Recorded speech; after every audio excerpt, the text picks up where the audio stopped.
I'm Diane Spadola, and welcome to the Thursday Afternoon Tune-Up. This is episode number 22, and this video series is brought to you by Accelerate Your Success, the business booster program for entertainers.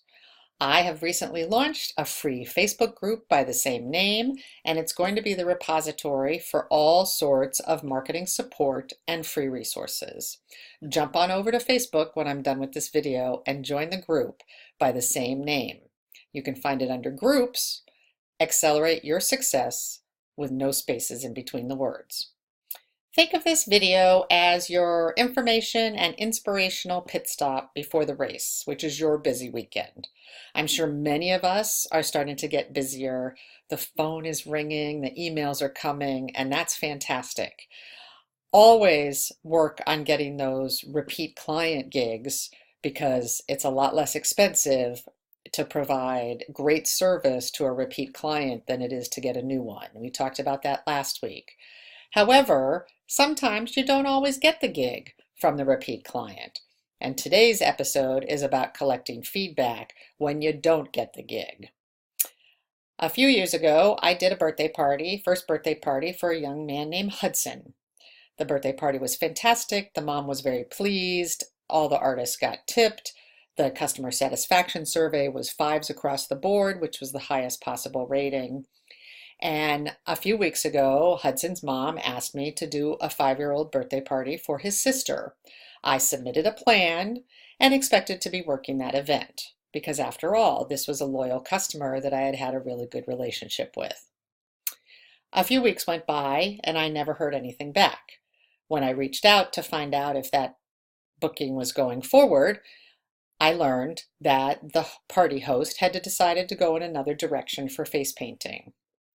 It was really important to me to find out why I had not been hired, whether it was something I had said, was it something that she had heard, did she decide not to have face painting at all?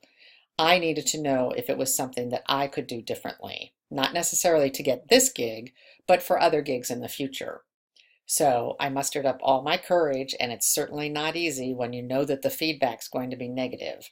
But I reached out to Hudson's mom and asked. I explained that I was trying to up my game, and I thought that we had had a good time together in the last event, and could she please explain to me why I didn't get the gig?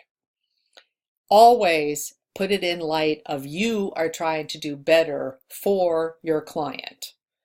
You're not trying to get the gig back, it's lost already. But what you're trying to do is increase your capabilities or increase your customer satisfaction for the future. And you need to make that clear when you're asking for the feedback. Hudson's mom didn't respond for quite a while. I actually thought that she wasn't going to respond at all. But then today I heard. She was not displeased with my face painting. She was not displeased with my customer service. She was not at all displeased with the designs that I had put on the kids or how much fun that they had had. She also has photos of that happy day, Hudson's first birthday party, to remind her of how we worked well together. But Hudson's grandmom, her mother, was displeased with the numbering system that I used to process the guests through the queue. I number the kids as they arrive at the party so that then they don't have to stand in line and wait to get their faces painted. They can enjoy the event, and I kind of call them out like a bakery. Looking for number 5, looking for number 8, looking for number 10. Be that as it may, and the mom knew that I was using such a system to process the people through, and that the individual guests that arrived early, like at the time the party started, would get done first, and the party guests that arrived late to the event would get done last. In any case, mom, or grandmom as it might be, did not like my numbering system, and as a result, they decided to go to a different face painter so that they wouldn't have to use numbers and that those kids would get processed in much more of a sort of free-form manner. I thanked her for her feedback. I wished her well on her event. And now I know that there are clients that prefer that the kids stand in line, or that maybe they group around the face painter. This party that I had done for her was expected to have 45 children. There really were not that many children there, but the numbering system was used in order to prepare for a long, long line.